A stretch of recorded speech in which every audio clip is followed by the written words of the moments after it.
बिहार के श्रम संसाधन मंत्री सुरेंद्र राम ने बीजेपी की नीति और नीयत पर सवाल खड़ा किया है। सुरेंद्र ने कहा कि राम मंदिर प्राण प्रतिष्ठा को लेकर पूरे देश भर में बीजेपी अक्षत बांट रही है, जबकि बीजेपी ने हर साल 2 करोड़ युवाओं को रोजगार देने का वादा किया था। अब युवाओं को रोजगार देने के बदले मोदी सरकार अक्षत, फूल और राख बांट रही है।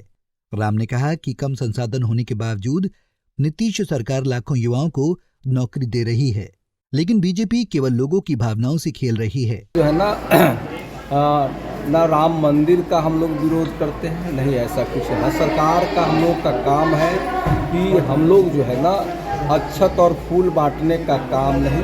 एक तो केंद्र की सरकार ने 2014 में मोदी जी ने जो वादे किए थे कि 2 करोड़ प्रति वर्ष लोगों को हम नौकरी देने का काम करेंगे, ये 2024 है।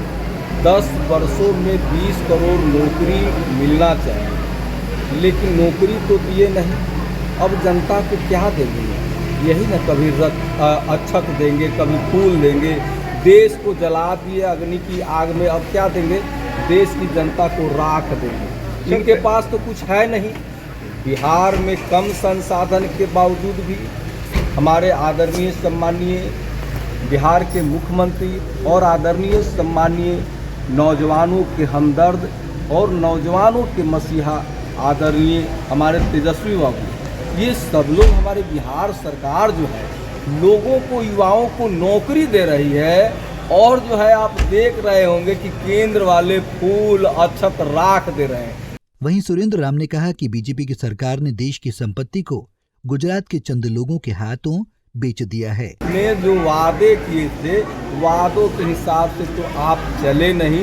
देश की सारी संपत्तियों को गुजरात के चंद लोगों के हाथ बेच दिया। अब देश में रहा क्या? अब देश में कुछ नहीं रहा, सारी संपत्तियां बिक चुका। देश में युवाओं की अरमानों को धूल को चटाने का आपने काम किया है।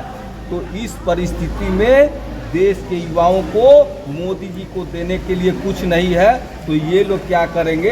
अक्षत बांटेंगे, फूल बांटेंगे और जो है आगे चल के राख बांटेंगे। इनके पास कुछ नहीं है। मोदी सरकार बड़े लुभावने वादे का सत्ता में आई थी, लेकिन समय के साथ मोदी सरकार अपने वादे भूल गई। नौकरी के लिए भटक रही लाखों युवाओं के हाथ में अग्निवीर का झुंझुना थमा दिया गया।